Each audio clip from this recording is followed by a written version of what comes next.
आप देख तू, आप देख तू। মা কি হয়েছে গো? এই যাক না, এত বেলা হয়ে গেল এখনো পূজা উঠছে না। কি বলি বল দিন, সব কাজ পড়ে আছে। দেখি যাই, ডাকি বলি কি করে দেখি আবার।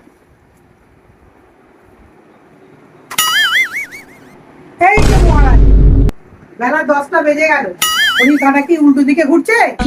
কত কাজ পড়ে আছে, রান্না, কাঁচা মাজা, ধোয়া, মোছা, কে করবে এগুলো শুনি? হ্যাঁ, আর ভালো লাগছে না মা, অনেক দেরি করে ঘুমিয়েছি, এত খিটখিট কেন করো? তুমি তো জানো আমার শরীর খারাপ, আমি কিছু করতে পারি না। কি হলো বলো তো, ভালো লাগছে না, শুধু খিটখিট খিটখিট খিটখিট করছে। কালকে রাত তো আমি কাজ করে শুয়েছি। কাল করেছো, তা আজকে আর করতে হবে না? রাতে তো কালকে কাজ করে শুয়েছি আমি। রাত্রে কাজ করেছো, রাত্রে খেয়েছো, তাহলে দিনের বেলা খাবে না? দিনের বেলা করবে না? এই শুধু একটু ঝাড় দেওয়া বাকি আছে, মোছা বাকি আছে, বাসন ধুয়ে রেখেছি, সমস্ত কিছু কাজ করে রেখেছি।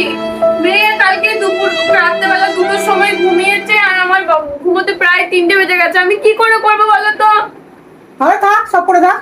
তুমি তো জানো আমার শরীর খারাপ, আমি কিছু করতে পারবো না, ওই করেই থাক। ঠিক আছে, আমি তো সব কাজ করি, তাহলে আমি করব। হ্যাঁ, যা যা পার করো, যা পার করো, আমি আর বলতে আসবো না, ও সব করেই থাক। বারবার শুধু খিটখিট খিটখিট কেন করে বলো তো? কিছু বলতে বলি না বলে? যা পার করো, আমার আর কিছু বলবো না। হ্যাঁ হ্যাঁ, যাও যাও যাও যাও যাও, আমি করব। যা পার করো। তোমার মাকে কিছু বলতে পারছো না তুমি?